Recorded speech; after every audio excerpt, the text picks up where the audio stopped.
Good morning, my little balls of fluffy potatoes. How are you? It's wee Paddy from across the shuck. And this just happened. This literally just happened. It's funny enough, the other night I was watching one of William's Knife Life. Please go and check his channel out and give him a sub.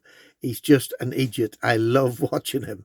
Um, but he was doing a thing on blades that are 3.5 inches. I don't have a whole lot of blades, and it was an open tag, and I feel guilty because he always participates in mine. So I thought I would give his open tag a bit of a plug and go and check it out because he has some fantastic knives with blades that are huge. I only have one knife, so there's no point in me partaking in it. So, but I have this, and this is what I was out having to just look at. I was measuring up the ones that I had, and this is the only one that's a 3.5 inch blade, and this is the bullet. This is the Remington bullet. This is the a replica or whatever of the original bullet in size and all. Beautiful Cocobolo handles on it. Just a stunning big knife. Love this knife, and it's a trapper. And it's the way probably trappers did come about, because these were for working men who were out in the wild or whatever, skinning. I mean, there's your perfect skinning blade, and you have another blade for the rest of your knife chores. So a super big, effective working knife. And that's what a trapper was. That's how it originated. But trappers have changed, and trappers over the time, they've had lots of iterations of what are called trappers. And I just wanted to bring this one out. This, I'll just set this down, sorry. This is a trapper. If you can see the blade edge. When this came out, this cost, if you can see it there, it cost $1.50. So that shows you how old this knife is. And this is a Mer and Grosh reproduction of a trapper that came out back in the day. And it was called a trapper. It's actually in the big book, the Vines book or whatever it's called. And it shows this pattern.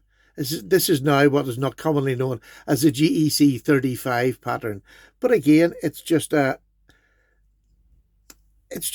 pen blade and a Spearmaster blade, but it was called a trapper back in the day. So I think this is beautiful. This is done on bone, lovely jigging on the bone, really nice in hand, super comfortable knife to use for a two-bladed knife. And the reason I got it was because it's so comfortable to use. There's no hot spots. It's a fantastic option for a trapper because it says it on it, so it has to be true. The next one I've got, and I've got more of these than I thought I had. Do you know, I often talk about Pete will buy multiples of the same knives. I tend to buy all different ones, and that's the joy. We can do whatever we want, and I really enjoy watching Pete's with all his versions. But this is my way of doing it, is I buy different shapes from different companies, if I can. This is one, I've had this a long time now. This is Shatton Morgan. It's a beautiful Shatton Morgan. I can't remember what the bone is, but it is beautiful, absolutely beautiful, with that shield, which is never imperfect like a lot of the Shatton Morgans. But it's double-lined bolster, lovely long clip blade, and it was only one of 30 made. So a beautiful piece, and it's a slim trapper. That's what they call a slim trapper. It still has that trapper shape, and it is slightly wider here as well. So it does come, there's a bump there, which the pattern, let me just show from this big one, it's easy to show. If you can see it, you have the bump in the center, which sort of designates a trapper handle or cover, whichever you want to call it. And then my fancy trapper is my Ashley Harrison Custom. Absolutely beautiful. This is a greenwood, a dyed greenwood, and it is absolutely, you've seen this. If you haven't, go see my video on this. This is beautiful. There's videos on most of these. But, I mean, that's my fancy pants one. This is just a run-of-the-mill. This is a brother. And you can see it is that trapper pattern with the bump on the handle here. Incredibly comfortable with a clip point. Just a beautiful, and that's what I would call a single-bladed trapper. Much as this is. They don't all have to have the same blade shape to be a trapper. It's the shape more of the handle than the blade. Here's the Rough Rider version. This is the two-bladed trapper.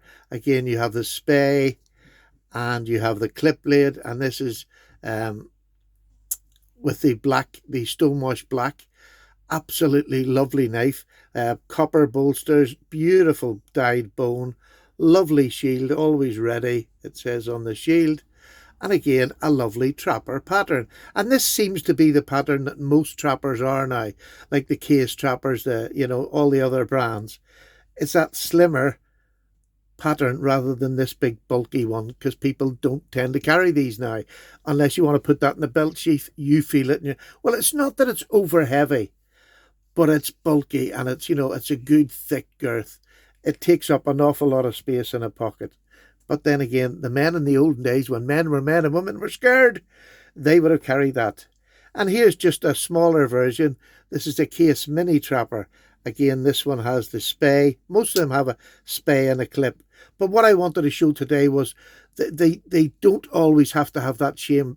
That's like a drop point. This is a long skinny clip blade. This is somewhere in between. This is a long skinny clip and the rest are. But this is a spear.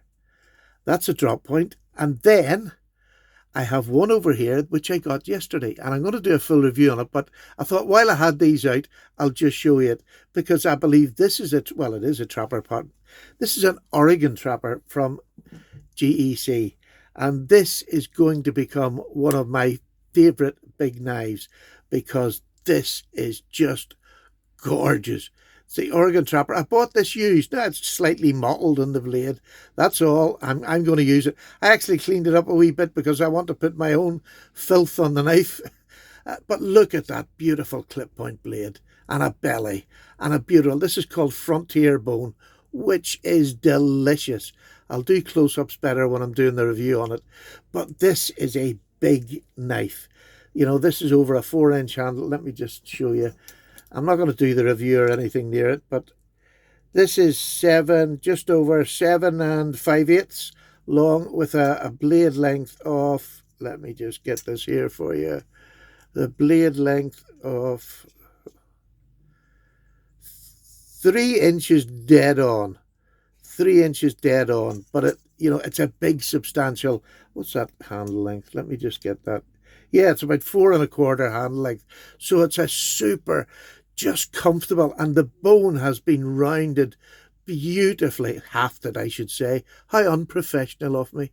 But a beautiful, and I've got a lanyard hole. It's my only GEC with a lanyard hole.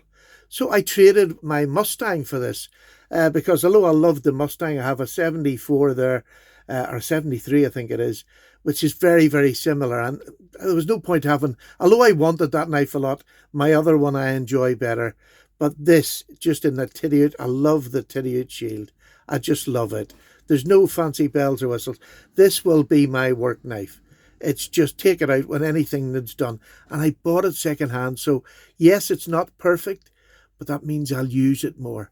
And that's what I wanted it for. I want to use my knives more. Just an everyday use. I'm not a hard use user. But so it's just amazing how quickly, how quickly it's taken years to get here. But I seem to have, I have there's 8 trappers in my collection, all from different companies. Well, I think 2 of them, no, have I got 2 G? No, they're all from different companies, which I think is fantastic. And that's my joy when I collect a pattern, is getting different ones from different companies. Do you do that? And what's your favourite pattern that you've collected with numerous different companies? Let me know down below, because I'd be really interested to hear. And sometimes it just sets off, oh, I'll have to try them more. But I love this, from this absolutely super replica of the original size trapper, how big it was. And that's really was, the men were big working men, and they wanted a knife that was going to be big, easy to sharpen.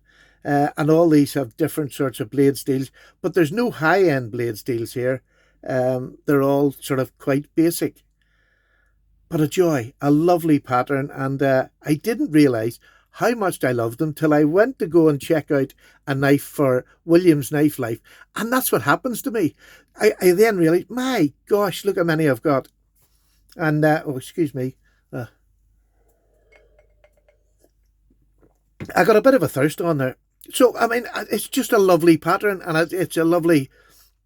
And the other thing I'm doing now as well at the minute is I'm trying to put my selections of GECs, other brands, and collection pieces. In my library, if you go into my library, you can see there's a section now for collection pieces. You know, a collection of trappers, a collection of such and such. Go in there, have a look, just muddle around in there. There's a lot now. I'm trying to eventually bring everything into line and have them in different sections so it's easier for you to find them. So there you go. Wee Paddy's away. Happy Friday. Have a wonderful weekend. We've to have torrential rains and high winds, but I don't care. I'm in my wee caravan. Thank you very much. Take care. Have a nice day.